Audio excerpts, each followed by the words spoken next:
Aswandoda. Oh yes, Lord. Kuba usengawo. Kuyisona isitori yathi umkhosi wamashumi amabili onsithi esigqomayo ey'ntabeni ezimhlophe. Kuyosebenza kanjani? Ngiyagqoma nto ey'ntabeni ezimhlophe ngiyaphezulu ngimasho nomqondo umuntu kababa makumbi amane omhlaba saluthi. Ngagcwala ngayo. Ngagcwala ngayo imasho indabuko imbiliki siyalo correct. Asinawo si. Salute. Most people think South Africa's prison gangs are random violence, but the Numbers Gang is something entirely different. They're one of the most organized criminal brotherhoods on earth. The Numbers story goes back to the late 1800s. It's part myth and part reality. It starts with a rebel named Nongoloza and his right-hand man named Jan. In the mythology, they formed a disciplined criminal army to survive against a hostile state. They were also robbing colonial trains. And as the legend grew, their followers split into two different groups or numbers. And what were their values? Loyalty, secrecy, discipline, and brutal punishment for betrayal. But here's where things get a bit dark. Well, according to gang mythology, a major split happened when Nongoloza allegedly was accused of sexual activity with a boy, and that triggered a divide. From this came the separation of sexual roles and power structure inside prison life. This mythology isn't just a story, it guides real-life prison politics today. Inside South Africa's prisons, not all gangs do the same thing. Here's how the numbers split into three very different roles. First, we have the 26ers. These are the money men. Their job focuses on theft, acquiring resources, and economic power inside prison. Think about things like smuggling contraband and hustling guards. And then we have the 27s, the peacemakers, sort of. Well, they're obsessed with discipline and blood rules. They enforce order between the 26ers and the 28s. And when they draw blood, it's not for a random reason. It's a ritual. And last but certainly not least, we have the 28s. These are the warriors. Violence, protection, and enforcing sexual hierarchy. Their units are also split into two groups, females and males. Females actually being guys, but you get the picture. This is a command system based on sexual dominance. So there are those who regard themselves as wives, and this is called the gold line. And then those who regard themselves as the men, this is called the silver line. So why does it matter? This is an entire government inside a prison with courts, laws, armies, and ranks. Have you ever wondered why sexual dominance is such a big thing and such a factor in prisons? It's not just about attraction, it's actually about power. So in an overcrowded, violent prison with no privacy, the ultimate currency is control. The ability to dominate another man becomes a sign of leadership. And also in some number structures, those who are regarded as wives, well, they do things like chores and they serve their husbands. They make tea and make the bed and everything else.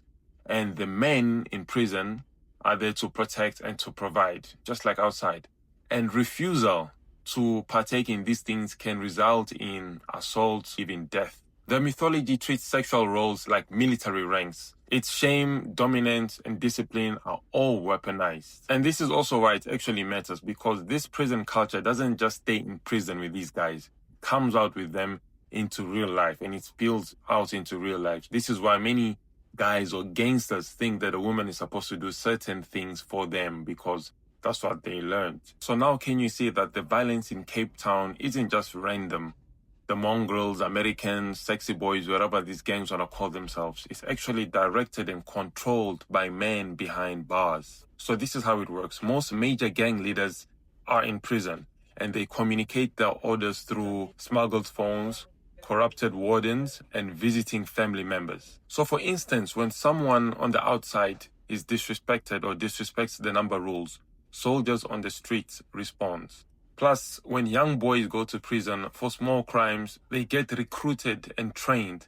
Then they return home with military-grade discipline, coded tattoos, and violent hierarchy. This is why Cape Town's gang problem never dies out. Most prisons then become sort of universities, and the streets become the battlefield. So why can't police stop these numbers? Well, it's simple. They're fighting a belief and a system. In prison, the numbers gangs have courts, laws, trials, punishments, and ranks. This is a whole government, like I mentioned before. And the guards and wardens often fear these guys as well, because these guys control things on the outside. Now can you see how twisted the whole thing has become? So going back to the mythology, Nongoloza is seen as a spiritual father, a rebel who fought colonial oppression, and the gang see themselves not as criminals, but as a resistance. And like they say, the most dangerous man is the one who actually thinks he's right. And when crime becomes your identity, you can't arrest your way out of it. And those tattoos that these guys have, well, these are not just for fashion. They actually mean something. It's like a resume. It's like a CV. So what do the tattoos mean? Well, these tattoos, they tell you which number gangs these guys belong to. Whether it's a 2 and a 6, then you know that they belong to the 26ers. It tells you about their rank, whether he's a general, lieutenant, a foot soldier. It tells you about his crime, his sexual role. Is he a man, a woman, his kill count, and his prison loyalties. So these are not just for fashion, and those of you who are not part of that life should never be seen sporting such tattoos, or they will be cut off. And as far as the rank system goes, if you want to move higher, you basically have to spill blood, you have to take punishment, or you have to smuggle some sort of contraband into the prison, but it has to be something significant. And once you're in these prison gangs, it's basically impossible to leave. It's gonna take a miracle for you to escape these guys. There you have it. I've seen a lot of people saying, why can't the government just bring the army and end, this whole gang violence in places like Menenberg, the Cape Flats, Langa, whatever it may be. Well, you can't fight a belief. These guys believe in something. It's like a religion. And for you to get rid of it, it's going to take a lot.